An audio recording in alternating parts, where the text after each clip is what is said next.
Oh, okay. I understand what you mean now.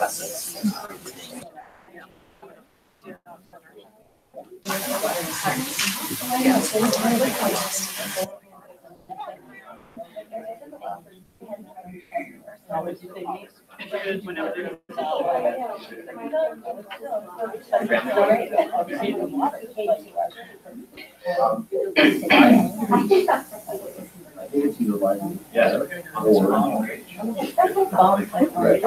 right. Well, good evening, everyone. We are ready to get started with our Fantastic 49 presentation tonight.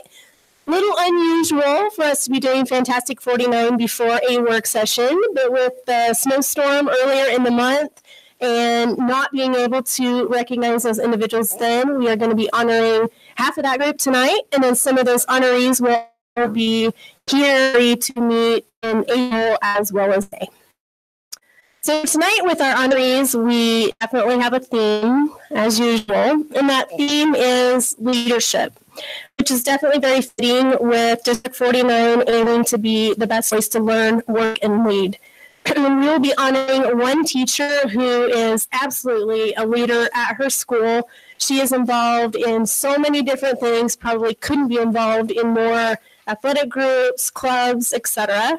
And we will also be honoring two students from Falcon High School who stand out among so many different junior ROTC students and cadets across the country that they were one of only very few to be receiving some special opportunities, training opportunities for this summer. So a very nice agenda for us tonight.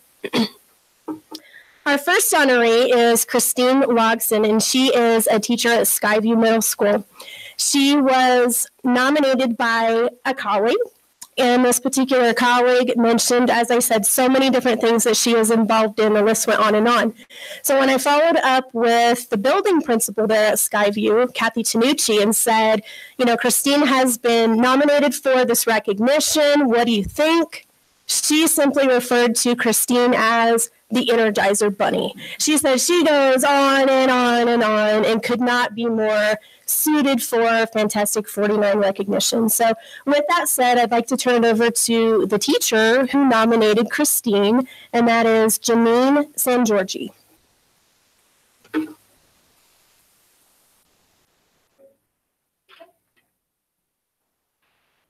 Hi, this took a couple of times for us to actually get here because the first time was during parent-teacher conferences, and I don't think that would have been a good idea to miss that. And then some bomb cyclone came the second time, so third time's a charm. It is a great honor to be able to recognize a peer for her positive impact to the D49 community. I got to know Chris Roxton when our principal, Kathy Tanucci, asked us to co-lead our web program at Skyview. Her leadership in this program is pivotal in encouraging students who normally would not step into leadership positions to take risks and blossom into wonderful young adults. And again, if there was an Energizer Bunny Award, this lady would definitely get it. She always seeks to support others, staff and students alike. She says yes to so many requests for help and support and never complains.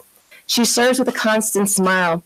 And if she ever sees you, one of the first questions out of her mouth is, "How are you doing?" She always cares about the people that she works with.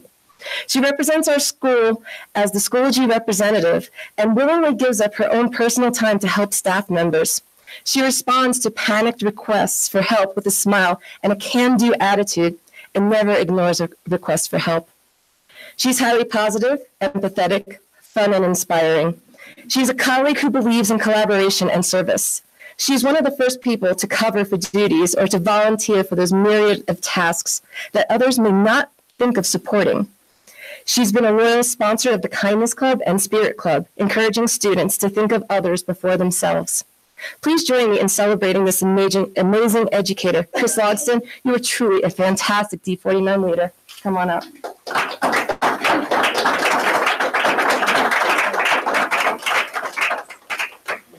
You're too sweet. This truth is awesome. Intimidating, actually. Hi, y'all. I wanted to say thank you. Thank you to the board for having me here today. And I have to admit that it's honestly my honor and privilege to work at Skyview and work with such amazing people. I absolutely love what I do. Do you all have any questions for me? See how I turn that around? That's a teaching skill. I like that technique. So what is a kindness spirit club? How do you describe Well, this? it's two different clubs. Our kindness club, we call it Be the Change. And I was approached a couple of years ago by some students who wanted to make Skyview more welcoming for everyone and to add on to our web. And so they do things like cleaning up the school, putting nice notes around the school. Right now they're working on inspirational words campaign, and every week we put up new posters of inspirational quotes that they found for the students to build a better sense of community. Spirit Club is just, I go with the kids that don't normally get to go to the games, things like that. We practice some cheers that they do at the different basketball. I used to do volleyball, but now I'm coaching, so I don't really support that one so much. But it's just a good time for the kids to get involved.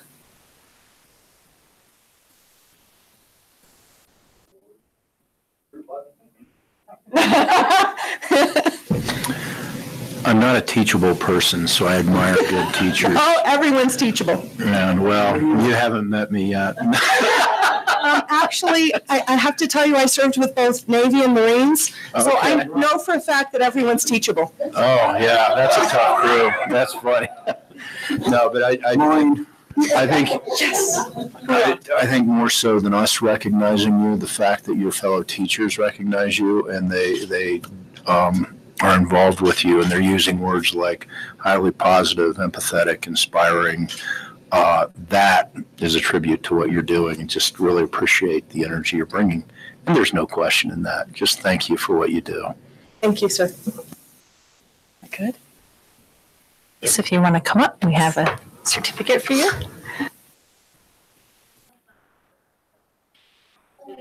I'm terribly intimidated, actually. Especially when the age group. Oh, no, that was wonderful. So great. Wonderful. Thank you so much.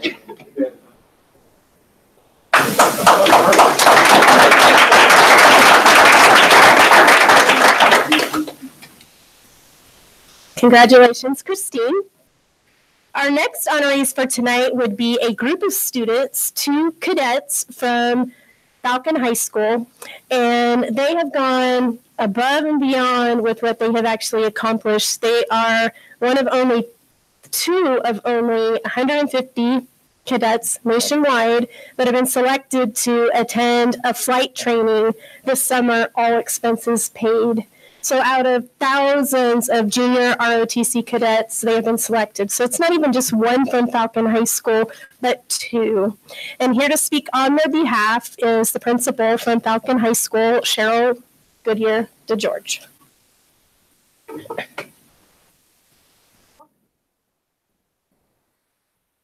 Well, I'm really pleased to get an opportunity to speak. I'm really, really proud of our ROTC program. We continue to produce leader after leader after leader. So I don't know if you know, but there is a huge shortage of pilots, both in the private sector and in the military. And so to remedy this, the Air Force decided that they would have a scholarship to offer students an opportunity to become pilots. Tonight, we're proud to recognize 2 of our Air Force JROTC cadets. They'll become pilots by the end of the summer. Cadet Captain Ryan Sims and Cadet Master Sergeant Emma Passig, they've been awarded a full scholarship. As Amy said, by the Air Force, it's worth about $20,000 for each scholarship. They'll be able to attend a civilian university for ground school and flight training to achieve a pilot's license before the end of the summer. Amy talked about thousands. There are actually 180,000 cadets worldwide. Of those, 150 were awarded this scholarship, 2 of them from Falcon High School. So it's pretty impressive what they've been able to do. The cadets competing for this scholarship had to score highly on the Air Force Officer Qualifying Test, and they also had to pass a rigorous flight physical administered by the Federal Aviation Administration. So their parents are here as well.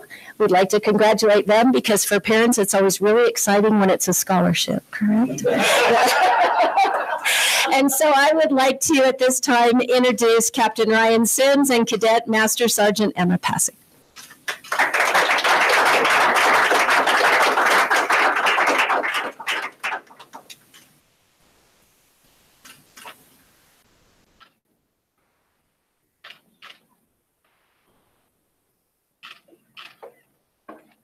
Thank you very much for the recognition.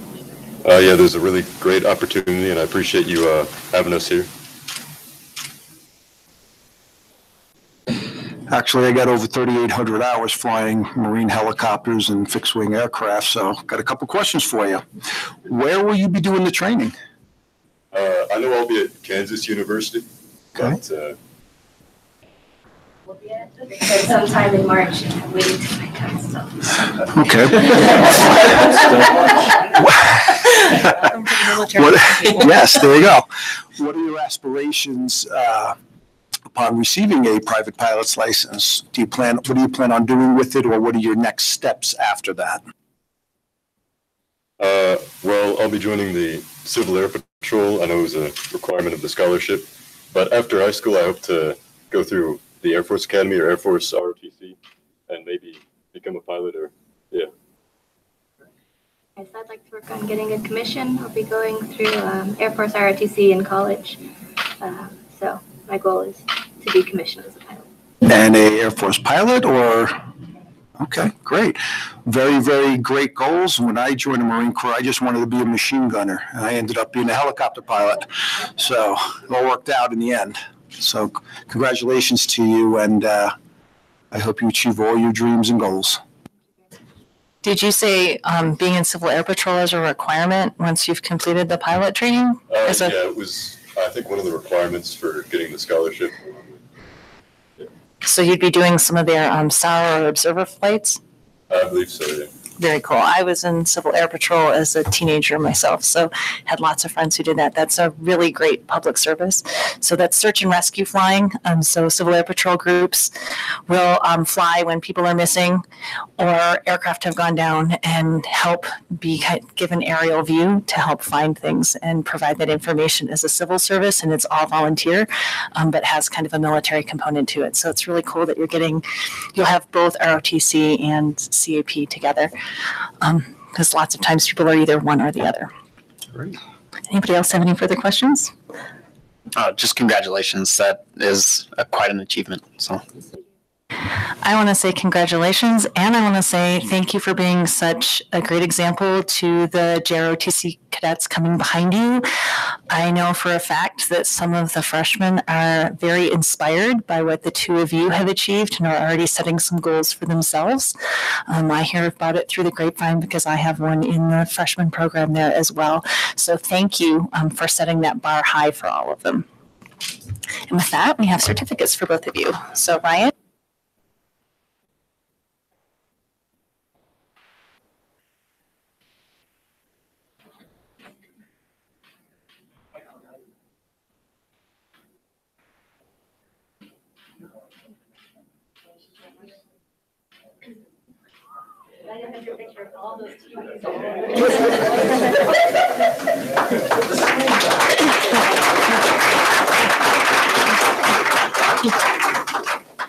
Congratulations again to all of our honorees tonight. We definitely appreciate you, and you are what makes District 49 fantastic. So that concludes our presentation for tonight. Again, thank you for being here, especially during spring break. We appreciate the students and the teachers coming out for that. Have a great evening. So we're going to take just a couple minute break so that folks can leave if they don't want to have to stay for the full work session, and then get right into the work session.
I actually like it better that way. So maybe you can tell me which way you guys like it to see it, and whichever one may be easier for you to see. This first one, I listed, I tried to break it up where you have the governmental, the proprietary, and fiduciary listed on the left-hand column, and then with a page for assets, one for liabilities, one for fund balances, as I talked to you last week about the fund balances, last month, sorry. I feel like it was just last week. So here on this page, I liked it because we could see which, when we talk about the general funds plural, here's what we mean. It's these 7, 8 funds that are listed. The special revenue that also fall under the governmental. But when I also did, if you can move on to page 18, same type of, same information, same numbers, just presented a little bit different. I actually like this one a little bit better. Again, your assets less your liabilities plus your fund balance should net to 0, or giving you, that's what you want at the end of the year in June 30th. The one difference with this set of balance sheets is that bottom line with the 2018 and 19 estimated change. For that, right now, don't worry, that looks like a big number. Most of our revenues do come in between March and June, so that number will get closer to 0 as we, expenses are pretty much even throughout the year. Revenue's not quite that way. We know we're going to expect it, so right now I have no worries. Everything does look good.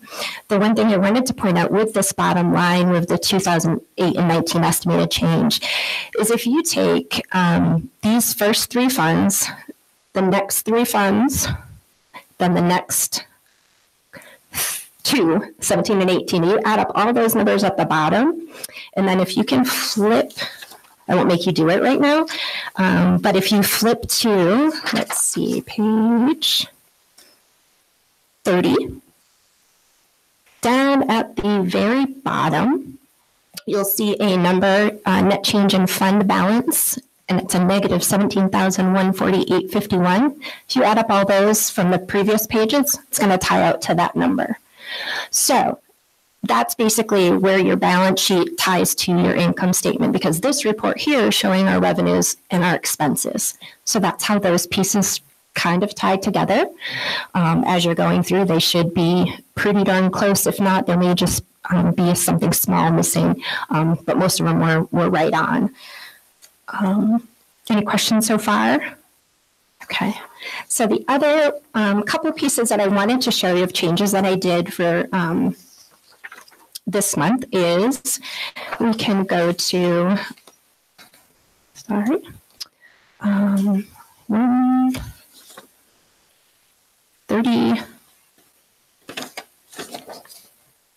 29, sorry.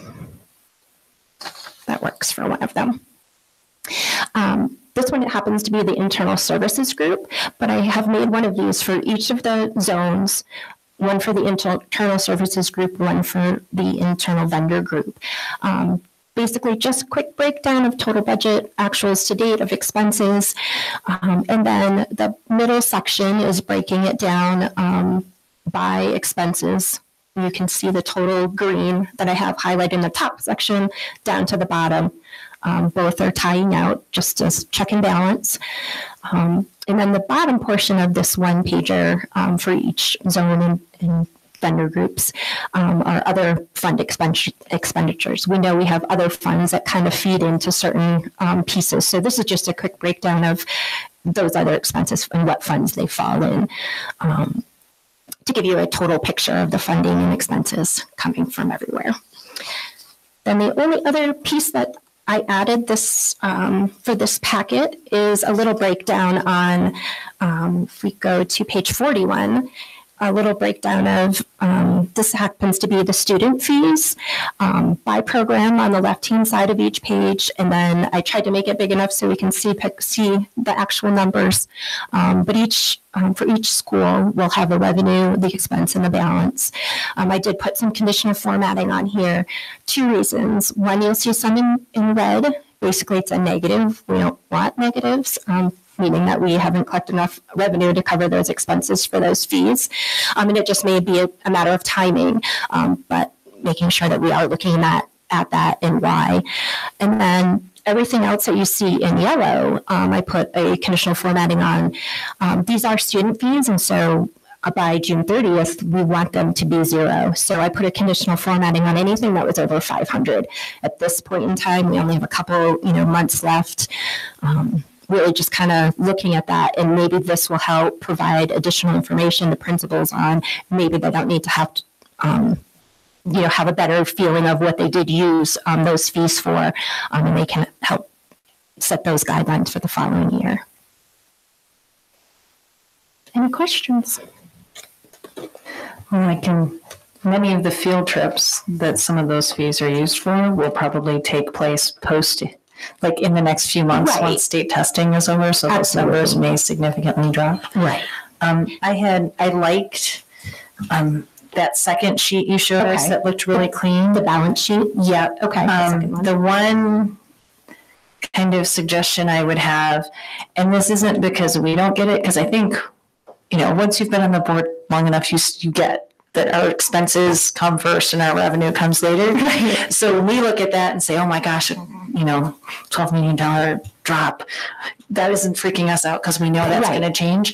But if a constituent pulls it up or looks for the board packet, they don't have that knowledge. So it might be helpful just to put an asterisk and have that statement on the page so that if we have a constituent pull it up, that explanation is right there for them, so that they have that same knowledge. That would be my one suggestion. Yep. I'll add that. Makes sense. I think it looks really clean, and the other sheet provides a lot of information that, again, people who are really into it value, right? Or that, some of us will understand some of the differences between those things, but to someone who doesn't understand the complexity of school funding, the simpler sheet makes it really clear for them because they understand assets, liabilities. Yep. And, that's kind of the language someone who isn't having to deal with the complexity you all do will understand. So I like that from the public facing perspective a lot. And that's what I hope to have with this is accountants can understand it. I mean, we live this stuff, but it's those of you that don't have this background. I want to make sure it's, it can be clear and understanding in this report. So actually, I appreciate the feedback. Yeah, thank you. And that's exactly the way to present it.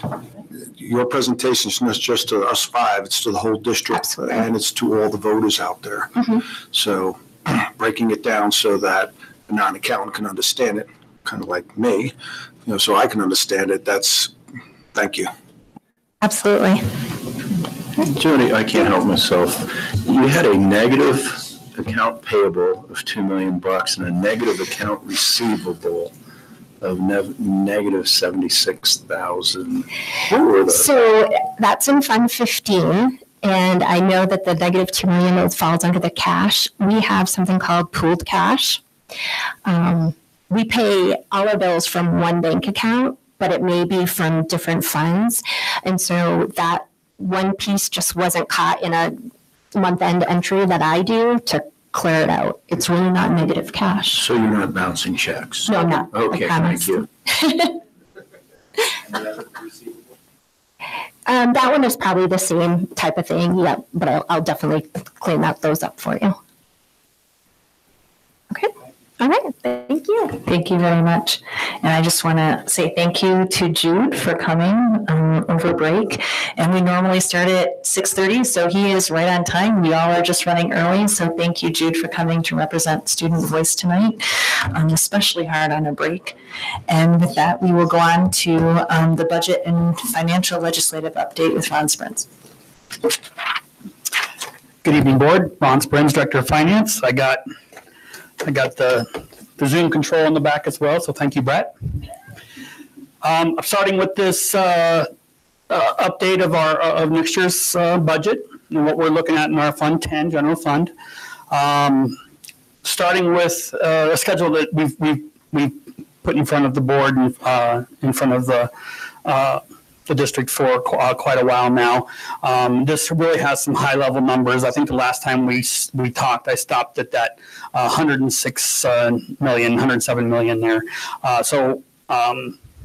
The decision now starts to become what are we going to do with the new funds. And so very high level, you can see the yellow box looks like we're getting about $12.4 million more. 5.2 million of that will be sent off to the charters, giving the operated portfolio, I guess, the 7.2 million in net new dollars. And so the next 4 items are items that we see that are fairly normal to the district, and we take those off the top before we start looking at how we're going to spend. And the first one is making sure we stick with the DAA balance. Again, we're still working on that, but if we keep it around that 9% as our revenue grows, we're going to need to grow that as well. And so that's a basic amount, the $326,000 that we're going to need to hold back to make sure that our fund balance grows or stays at that 9% level. The next one is the capital. We're still having capital needs in the district, and so we're adding. Currently our current year is $4 million, so we're adding another 250 onto that. To get that up to 4.2, and then the insurance reserve, that's our risk insurance. We're adding 50 to that, and then the second one is got kind of a formulaic one. That's a number of CPP slots times the per pupil rate, and so you can see that's going up about 20,000. So it gives us a net new money of $6.549. So now to the next one, I want you to remember that 6.549. I'm going to show it to you real quick. If you look in that yellow, go down one a little bit. I just want to show that 6.549 is in that yellow bar at the bottom, but let's go back up. So as we decide how we want to spend next year's funds, we kind of want to look at how we're doing it right now. And so that's what the top part area shows. You see our total revenue this year of 110 million. And then that's broken down between personnel expense and implementation expense, or non-personnel expense. So personnel expense and everything else.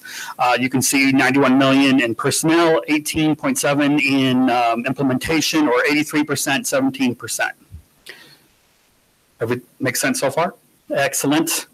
Okay, so now the next set of drivers we want to look at is from the new monies that we're getting, what is driven by rate and what is driven by volume. The two being the PPR rate just going up, and so that would, all our students would take advantage of that rate. And then the volume, any volume increase would be expected new students coming into the district. Now, I mentioned before that we're going in flat, and so we wouldn't expect this volume increase. However, we're still looking at that kindergarten bill that's going to fund kindergartners at a full student instead of a 0.58 student. And so that's what's driving that volume rate. So not true volume rate, but it is a volume rate. So you can see that's broken down into getting about 4.157 million in rate change, and then 3.038 million in volume change. Going down again to that yellow line that shows the net new money of that 6.549, you can see, keep following to the right there, that 3.775 is based on rate, and 2.774 then would be what's available for volume.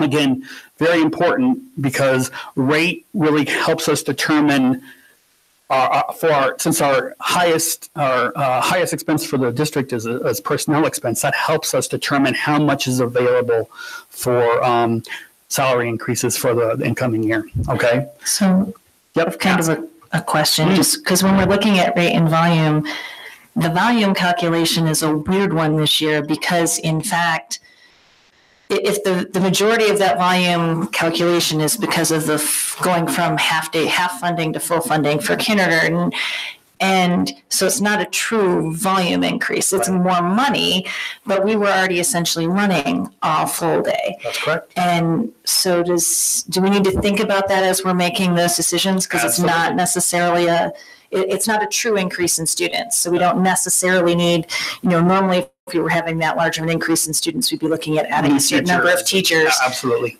This volume increase isn't true bodies. And so it's almost more like it's some kind of a quasi rate almost, right? I totally agree with you. Yeah. Okay. And as I go in, I'll show some, we put some examples out there of what we can do and what that net effect was. Again, depending on what we want to do with rate increases for next year. Again, we'll either use all of the volume and none of the rate, or part of both. Even one of the examples I show is actually using all new funds, except for maybe 150,000 for general like utility increases and stuff like that. So anyway, so I tried to color code this. You can see the 5.4. So that staying up at top there, you can see the personnel cost of 5.4 is broken down between the 3.139 and the 2.295 in rate and volume. So if you look if you can go ahead and go to the right, Brett. So this is potential scenarios for salary increases for next year. And so I didn't just automatically come up with these numbers. There's a fancy function in Excel called what if, which is why I was able to tie so eloquently. But you can see if we just use our rate volume at the 3.139 number, that means we would have a 3.74 increase, net increase on our gross salary, and then we would have to gross up some benefits. So the total increase would be about 3.44%. The 5.434 number there shows, okay, so what if we decided to use that entire amount, so the rate and volume amount for increases. So then you're looking at the 6.48% increase in salaries. And then the last line down there, the blue, is essentially saying, hey, all new money is going towards increases, and that would be about a 7.63% increase. So again, I'm not advocating for all the money going towards an increase. And so as we've been talking, again, we've done a lot of discussions with the Val compensation team and with some administration and some of the zone leaders, and where do we want to fall? And we're like in that 4.5 area for now. Again, it's all up to we're still talking and still debating and looking at things, but that's where our focus is at the moment. So I guess with that, any questions? I kind of like between those two lines as well, recognizing that it's just this we're in a really weird situation. Normally that rate and volume thing gives us a really great guideline. And this year it doesn't, it's murkier. It's a little murky, right? But at the same time, it would be good to take advantage of it to take care of some of those lean areas as well. If we put it all into salary, and then some of the things that have been running lean in the district where we haven't been able to add people or haven't been able to add programming that we might need, we don't want to use it all up and not be able to do some of those things. Absolutely. Okay, other comments? Brett, is there anything else I missed?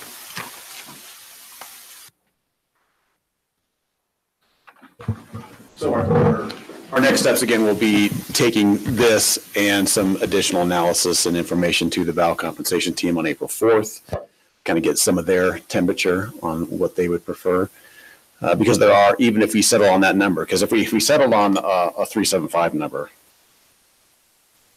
what we'd essentially be saying is we're going to move $600,000 of volume into rate, right? And so that leaves $1.6 million of volume change, for new positions that we might be able to, correct some of those lean areas like you're talking about. And we already heard a presentation from operations wanting a couple of positions, right? And so there are things like that definitely are in the queue and wanting to happen.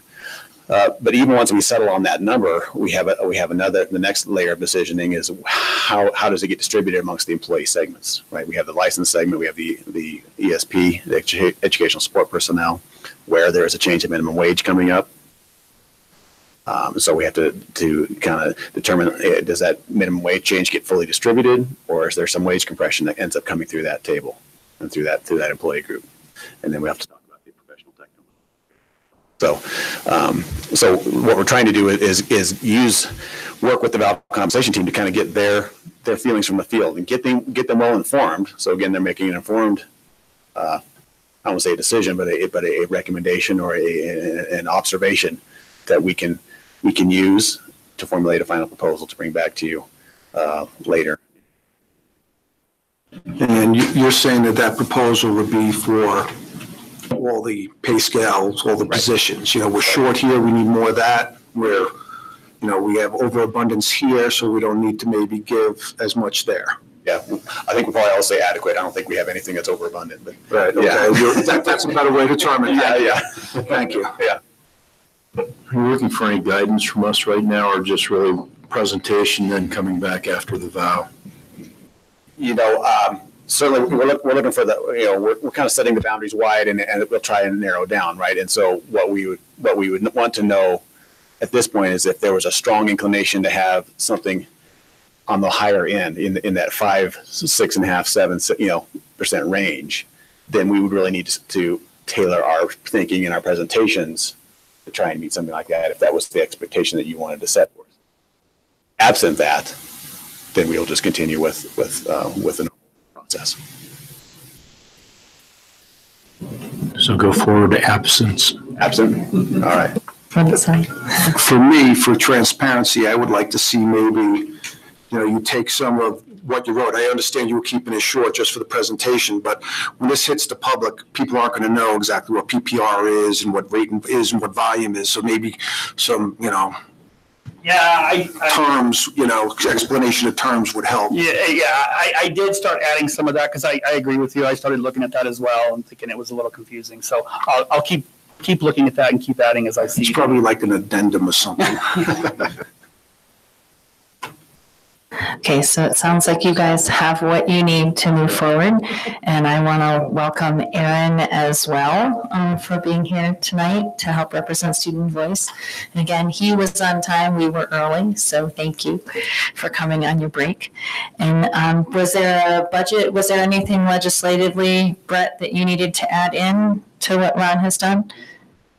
Right, but we had divided it, right, into 2 separate pieces, so we're set? Okay, so then, Peter, did you want to touch on the education pieces of what's happening in the legislature? I'd be glad to do that. Peter Hiltz, Chief Education Officer. With your permission, I will not use 10 minutes. There are a dizzying number of education-related bills that are moving through Denver in various speeds. On Friday, this past Friday, the governor's full-day kindergarten funding bill was introduced, and it will be fast-tracked because it's sort of pre-approved. In the cover sheet, and can I advance this? In the cover sheet, I kind of gave some context about these different items that we are tracking. There are several that we have taken some position on, or in some cases we have avoided taking a position as a district, but we've provided information. And so the ones where we have taken a strong position and even in some cases have testified or provided information there is a bill to support a pilot study and a grant program for educating students with characteristics of dyslexia. We are strongly supportive of that, and we think we have some insight to share, so we've been involved in that. There is legislation that increases funding for concurrent enrollment and makes concurrent enrollment, at least the provision of concurrent enrollment, mandatory across Colorado. We strongly believe in that and have for 5 years made that a priority, so we are in support of that legislation.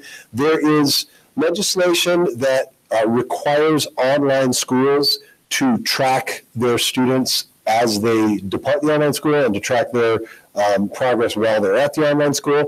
Well, we think this legislation is redundant to other tracking requirements that CDE already has imposed, but we shared that insight. We were involved in making some recommended suggestions that we thought were meaningful.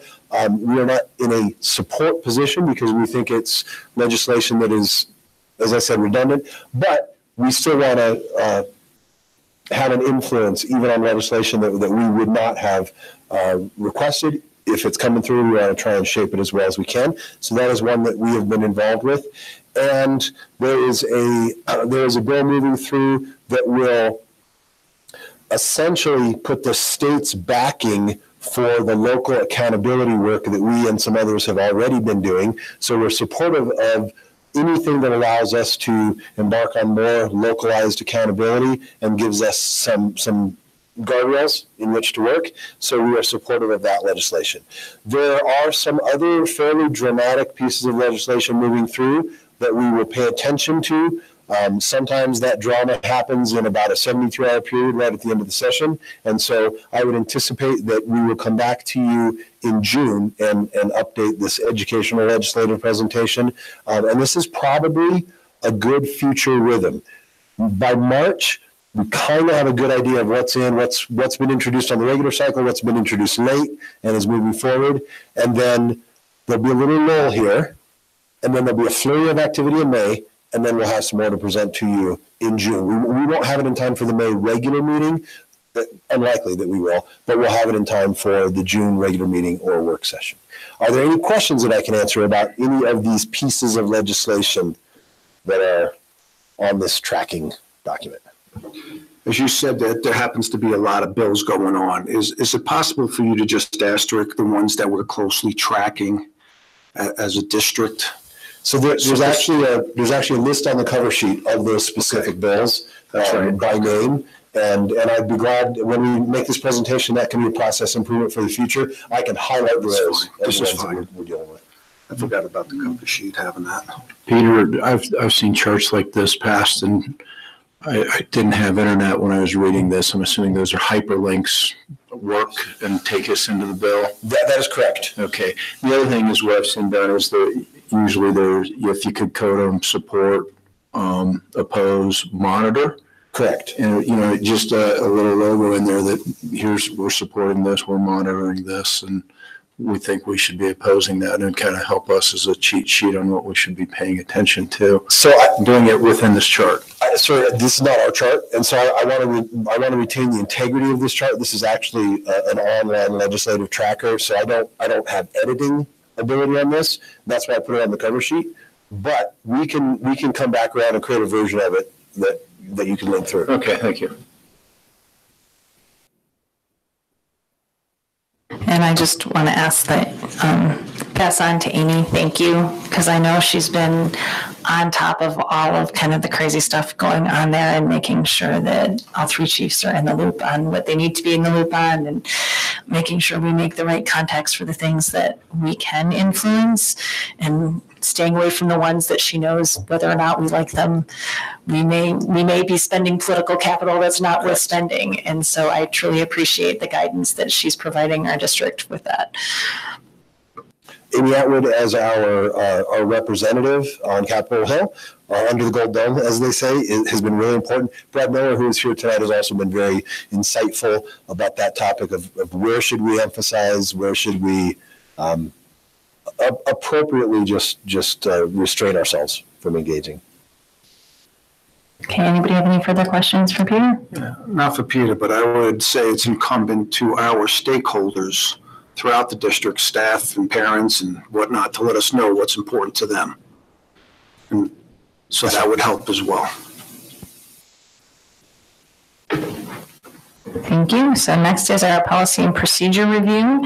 Did anyone have any questions regarding the policies that are on this month's review? No. Kevin? No. John? No. All right, so then we will move those forward for approval next in 2 weeks. So now we are on to the individualized education job descriptions with Dr. Nancy Lamont. Good evening, Board. Dr. Nancy Lamond, Executive Director of Individualized Education.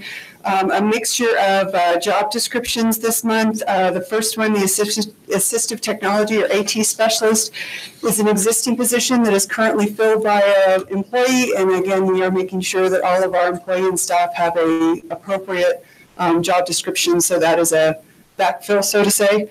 The second one is for a Brailleist. A Brailleist is a new, I guess not new requirement, but a new situation that's occurring under our need for hiring a new teacher of the visually impaired.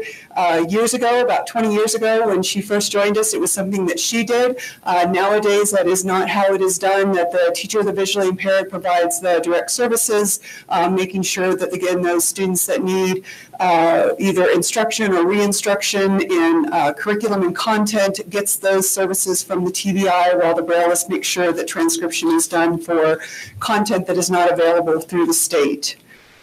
The Individualized Education Program Specialist is a position that currently exists and is named as Special Education Program Specialist due to a change in platform for our ALPs, ELPs, and 504s. So our advanced learning plans for our gifted students, our English language plans for our CLDE students, and 504s.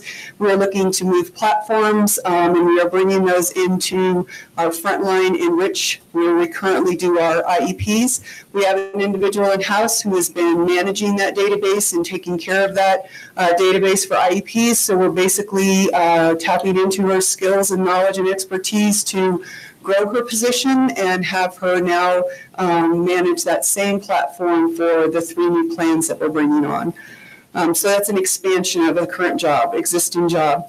The CLDE technician is another expansion. Currently, that person is providing supports about she's scheduled for about 205 days out of the year. We're scheduling her for about another 3 to 4 weeks is where we're up to. We realize that our CLDE population is growing. We have requirements on us that any new CLDE student to the district has to be assessed or screened within 30 days. We are sometimes getting that right up against the wall right after school starts because of, again, just not having the people around in order to make sure that we are meeting the needs of that population. The other thing that we run up against is because we start so early, CDE has not necessarily released their cut scores for the screener for us to know if those children qualify. So as soon as we get that cut score, we got to go back through all of those students that we've already screened and then make the contacts with the parents and get paperwork signed and everything else. So this is, again, a day's expansion for the CLDE technician. I want to give you a heads up with this one. I did make the change to the CLDE. You'll be getting job descriptions for changes for the coordinator of CLDE, for the teacher, for the para, with the change from ELD to CLDE. And then the last one is Dean of Early Childhood Education. A few years back, a decision was made to move that to a TOSA position. We have realized with the expansion in the district and the increasing number of preschoolers and their needs, our roundup was so well attended, almost too well attended this year. And we had little ones and parents, and we need a dean to manage the evaluations, the hiring, the selection of the preschool staff or the early childhood educators, along with all the state reporting that's required with that, meeting both the needs of the Colorado Department of Education and the Department of Human Services, which has a second hand within our preschools. We're also looking at some expansion at Falcon Elementary School. We're standing up the preschool at the new Inspiration View. So this is an individual that truly a TOSA position, a teacher on special assignment, is not an appropriate job description for the person. Any questions? I noticed on the job description that evaluation, interview, and selection was added to the job description for the for early childhood ed staff. So will they be the primary evaluator now for the preschool teachers instead of the building principal? Correct. It will be collaboration with the building principals along with collaboration with the coordinators of special education. So it is, but we're going to shift some of that, especially with some of the licensing and things that are required. Early childhood education can be a little bit of a beast because of who wants what before we can hire them. And so that goes along with those evaluation pieces too. I think that that will be appreciated by that level of staff because early childhood really is a different animal than elementary. And so depending on the experience of a particular building leader, it can be really difficult for them to understand and be able to give feedback that helps people grow as an ECE teacher. So I appreciate that piece has been put in the loop to help better support that staff component. So thank you. And along with that comes the professional development. The zones and the schools have been really good about providing professional development, but sometimes it doesn't meet the requirements of early childhood, which is at 3 to 5.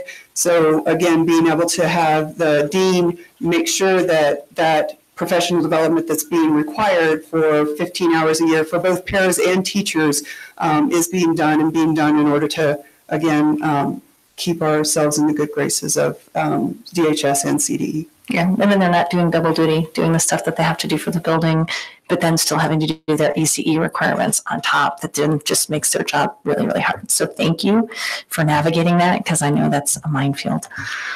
Does anybody have any other questions?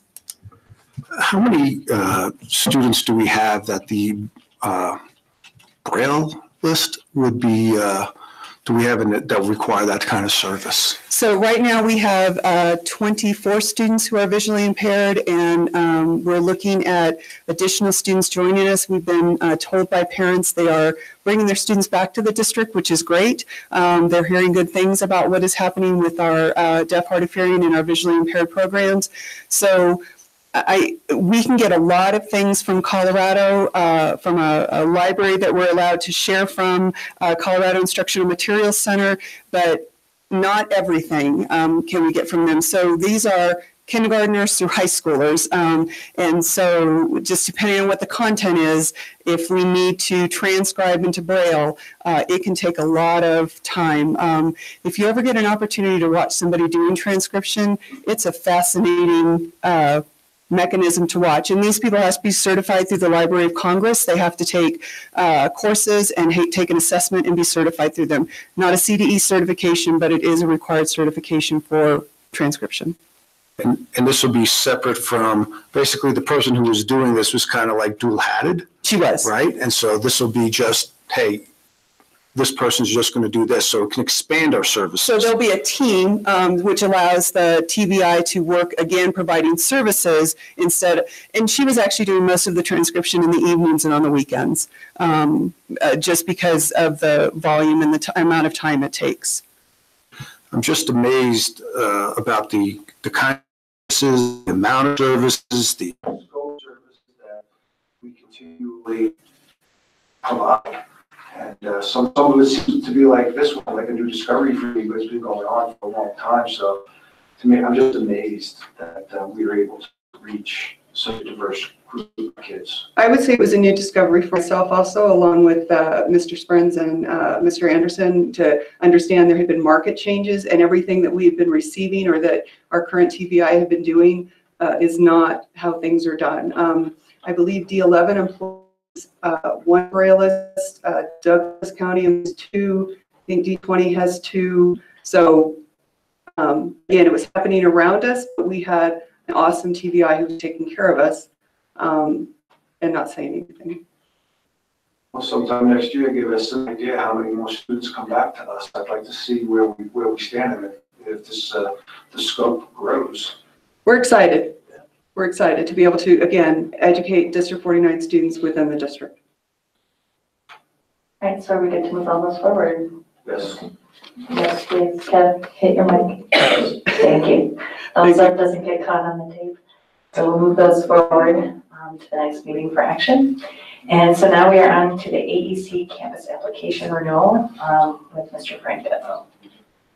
Good evening, Andy Franco, ICANX Zone Leader. I am not Amber Wedstein, but speaking on her behalf tonight to talk about alternative education campus applications. This is an annual process that we go through to submit our renewal to the state for AEC status. So included in the packet, Ms. Wedstein has included the applications from Goal Academy as well as Patriot High School. And this is the first step in the process to get signatures from the board. Then we send it on to the state for the application approval, and then we'll submit the optional measures. I think that's on the next agenda, so that will be forthcoming. So there's not a whole lot to discuss here. If you have any questions, I'd be happy to answer them for you, but it's pretty straightforward. This is an annual process of basically what we're certifying is that 90% or more of our students have qualified under a risk category, which are listed here in the application. And so we're just waiting on some of the feedback to be able to identify those measures. And as usual, the state bureaucracy can hold some of that up for us, right? That is correct. Okay. Yep. So this step we'll accomplish first, and then we'll get the measures next. And we'll see those at the April meeting when we vote, right? That is my understanding. Okay. So does anybody have any other questions for him? Yep. Thanks. Okay. Thank you very much. Yeah, exactly. We're moving through, but Mr. Franco's up again for the iConnect Zone update on the Unified Improvement Plan. So since the Falcon Zone slides are before the iConnect zones, I'm going to step in here. So Sue Holmes, Falcon Zone leader, and Amber's going to go through the district level performance update targets and strategies the next session. And we'll jump over to the Falcon Zone. So our targets are aligned with the district targets, and we focus on academic growth. I always shoot for at least the 50th percentile. If I could have every area at all my schools at the 50th percentile or higher, I'll be happy, and then shoot for higher than that, and both ELA and math. And we know that if achievement is not high, then growth will precipitate achievement. And so some of our areas where we're lower, that's what we're shooting for. The second bullet, a target would be to have our scores increased by 5 percentage points at each school. And the PSAT to be at least the 50th percentile to meet state accountability requirements. And then a good stretch goal for us is for our SAT average to be at 1060 for all of our 11th graders. And our strategies, we've had a huge focus on literacy, and math is that focus is coming into more and more distinct focus. The first bullet should be in the literacy area, but strategies that we are using for K-12 are individual, really focusing on our individual students that really need to move. And we are getting some good data on how ST math is informing our students and really supporting their gap areas and helping them grow. And next week I'm meeting with my elementary principals so we can sit down and really talk about the strategies in math, because while our schools are autonomous, we'd like to learn from each other and what is working and where do we have gaps? Where do we want to go with this? And then we'll do that at the secondary level as well. Literacy strategies, we do a lot of them in Tier 1, our whole class, Tier 2, really more strategic, and then Tier 3 really focused on what our kids need, and there are too many to list. We're having a lot of success, and we've seen a lot of positive things. Really working with our subpopulation of special education students and looking at what our individual students need in those areas. We saw great growth at Falcon High School in our special ed students in literacy and math, and we'd like to learn from how those kids got all that growth and replicate that in our zone. And then, of course, our huge push of our modern teacher strategies to increase personalized learning for all of our students, because we know that's going to make an impact in our zone. So we do that full staff at a basic level, and then a very intense coaching with our first cohort of teachers this year. Any questions? Thank you. Thank you.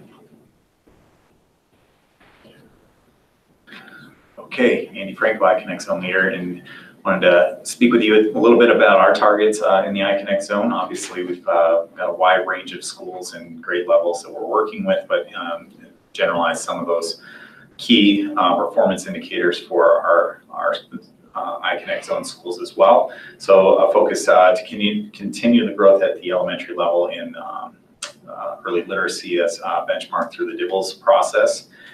We also want to focus on meeting or exceeding the state achievement averages on CMAS reading and math scores. Increase PSAT and SAT evidence-based reading and writing and math scores to above the state average. Move ACs from improvement to performance status on their frameworks, and then increase teacher effectiveness through professional learning and mentorship.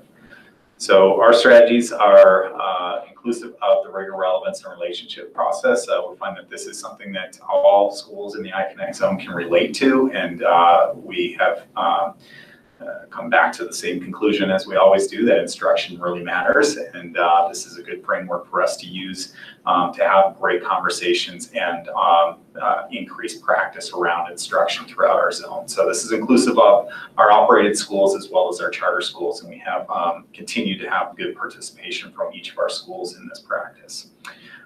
We noticed this year that not only do we need to work on the focus on reading, but on actually applying that reading to writing skills. And so we've implemented the Think Circle process and been training around that, but we've implemented in classrooms. We're seeing great success, especially at our high school level.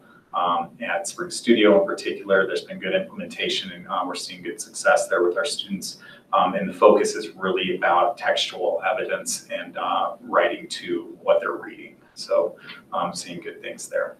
We're working to continue the improvement of practice around math instruction as well, and this has been an emphasis for the entire district, but we're participating heavily in that. With professional learning, we've got some book studies going on in the zone. We've got some peer discussions going on, and some cross-collaborative process throughout both charter schools and operated schools. And then we are focusing on a lot of work with our new teachers in the zone as well. We see a lot of new teachers in particular in our charter schools, and trying to build capacity with our new teachers, one, to keep them, and two, to make sure that they've got the skills that they need to be successful in the classroom through instruction. So we've been able to support 2 new teacher classes on Saturdays, and people are showing up for those and actually getting a lot out of it, and it's been a good practice for them. So I think it's building continuity within our zone, as well as just giving new teachers in particular a chance to have some voice and opportunity to learn from each other. We are certainly trying to inform our instruction through interim assessments. Most of the schools in the iConnect Zone are using STAR 360 as a interim assessment strategy at this point. So we've been doing some training around looking at that data and how to use the different reports that are generated from students who are taking those tests. And again, the focus is not on taking tests, it's on the instructional practice that comes as a result of the outcomes of those tests. And then finally, we have been participating for the past year, and we have 1 more year to go in the Turnaround Leadership Program, which is a grant that was received at Patriot High School, and we're using that opportunity to grow our practice around improving the school and instructional practices at Patriot. Any questions I can answer for you at the iConnect Zone? Anyone? Thank you very much. I believe Dr. Pickering and Mr. Dorsey are going to be presenting at the next. Actually, I do have a question. The mentorship program. I remember in the fall we did some training for the mentors district-wide. Did your guys participate? Yeah, we do have new mentors at each of the schools. And are we going to get an update, Peter, on how our mentorship program is doing, say, towards the end of the year, maybe even next year? Because I know the purpose of it was to basically train and keep new teachers. So I'm wondering if there's any idea to brief us later on how that's working. We have presented on that, and we can revisit that under the Learning Services Performance Report. It's one of the elements that we present on there. I don't think that we have done our end of year satisfaction or end of year evaluation process. I believe that Learning Services, Donna, you could maybe improve my understanding. I think Learning Services comes around in June and does another performance report, but I can be wrong about that. I don't have it in front of me. But it will definitely be a topic the next time Amber and the Learning Services team comes and presents. Kathy Pickering specifically would present on that. That would be great. Thank you. Thank you very much. Okay, we are now on to so we'll move that forward because they're speaking at the meeting for the other two, right? For UIPs, and then we'll have our action item to meet state deadlines. And then we're now on to a land dedication transfer request. Mr. Ridgway. Brett Ridgway, Chief Business Officer. Wanted to bring this request to you and kind of in a much different pattern than what we've done in the past. In the past, we would wait until right up to the point of, breaking ground before we would receive a land transfer. And other districts do it differently. As soon as the land is identified, they will receive that and take possession of it. So we're gonna try something more in that direction, but really also to specifically say this is our intention for the next school. The next school needs to be a middle school, and because that's where we have significant pressure at Skyview Middle School and at Falcon Middle School. And so the parcel that we're talking about here, north of Woodman, just west of Mark Scheffel, there is a good sized parcel and has good proximity in terms of being available for both of those schools to help relieve some of the pressure that they're each facing on that. So so the maps the documents they have here are just providing us some of that clarity about where the parcel is at, and we wanted to present this to you and pursue this if with your approval, if you approve that at the regular meeting. So this is the first step in the journey that we know we have to take to build a middle school, and this would be our preferred site. So we need to accept the land from Melissa to start doing the testing and everything, so that when we have the funds available, we're ready to go. Yeah, correct? Site preparation and things like that. So. Okay. So does anybody have any questions for Brett?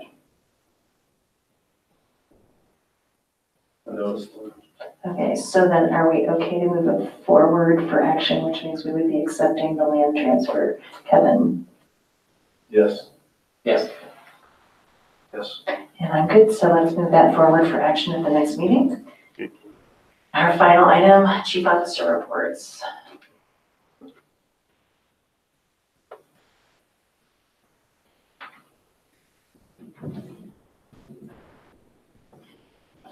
Did you have anything you wanted to add verbally to the report, or are we? I do, and I want to get the names right because there's actually something real cool that happened.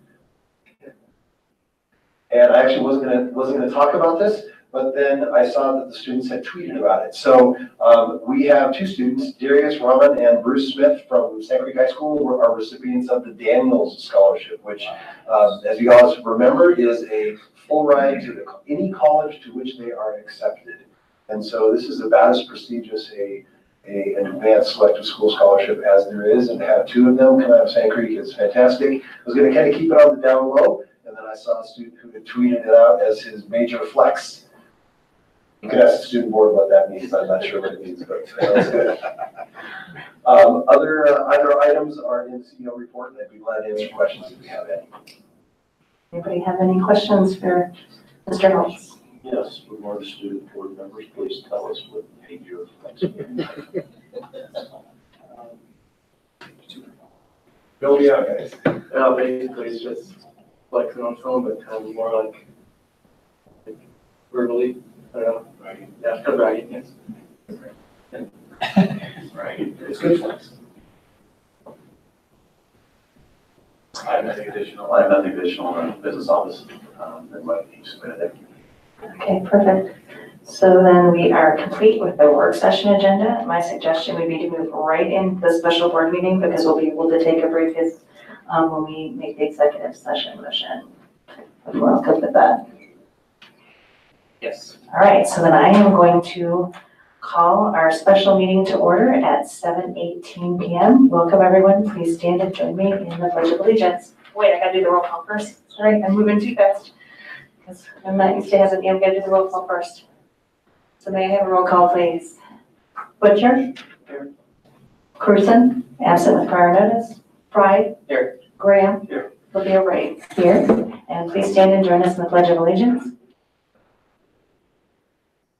I pledge allegiance to the flag of the United States of America and to the republic for which it stands, one nation, under God, indivisible, with liberty and justice for all.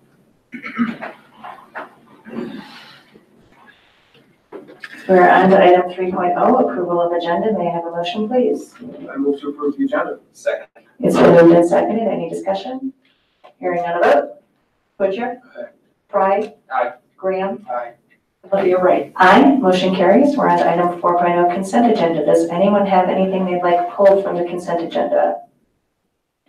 Hearing none, I'll take a motion, please. I move to approve the consent agenda. Second. It's been moved and seconded. Any discussion? Hearing none, a vote. Butcher? Go ahead. Fry? Aye. Graham? Aye. Livia Wright? Aye. Motion carries. We're on to item 5.0, open forum. Do we have anyone signed up? No one is signed up, so we're on to item 6.01, action on the 2018-19 school fee changes. Motion, please. After board review at prior work session, I move to approve the proposed fee changes for 2018-19 as recommended by the administration. Second. It's been moved and seconded. Any discussion? Hearing none, a vote. Butcher? Aye. Fry? Aye. Graham? Aye. Livia Wright? Aye. Motion carries. Item 6.02, action on new policy. Motion, please. After a first read at the February work session, I move to approve the adoption of policy and regulation FB and FB-R as recommended by the administration. Second. It's been moved and seconded. Any discussion? Hearing none, a vote. Butcher? Aye. Fry? Aye. Graham? Aye. Livia Wright? Aye. Motion carries. We're on to 6.03, policy, procedure, and review. May I have a motion, please? After a first read at the February work session, I move to approve revisions to the 6 policies in item 6.03 as recommended by the administration. Second. It's been moved and seconded. Any discussion? Hearing none, a vote. Butcher? Aye. Fry? Aye. Graham? Aye. Livia Wright? Aye. Motion carries. We're on to item 6.04, action on new job description, portfolio school specialist. May I have a motion, please? I move to approve the portfolio of schools specialist job description as recommended by the administration. Second. It's been moved and seconded. Any discussion? Hearing none, a vote. Butcher? Aye. Fry? Aye. Graham? Aye. Livia Wright? Aye. Motion carries. We're on to item 6.05, action on grounds and maintenance position request. May I have a motion, please? I move to approve the addition of 1 grounds position and 1 maintenance position in the 2019-2020 school year. Second. It's been moved and seconded. Any discussion? Yes. I'd just like to say that as our district continues to grow, I see positions in these 2 fields growing with them. And I hope we keep an eye out on that. Thank you. Any further discussion? Hearing none, a vote, please. Butcher? Aye. Fry? Aye. Graham? Aye. Livia Wright? Aye. Motion carries. We have nothing removed from the consent agenda. Information items are just for the board. And so we are on to 8.01, other business. May I have a motion, please?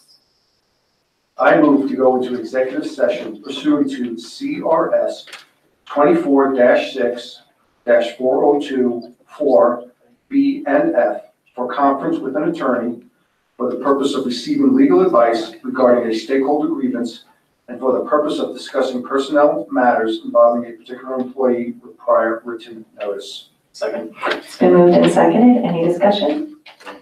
Hearing none, a vote, please. Butcher? Aye. Fry? Aye. Graham? Aye. Livia Wright? Aye. Motion carries. And we are going to recess for about 10 minutes or so, and hopefully our 5th board member will be here right about when we're ready. And gentlemen, you are done for tonight. Thank you so much for coming on your break.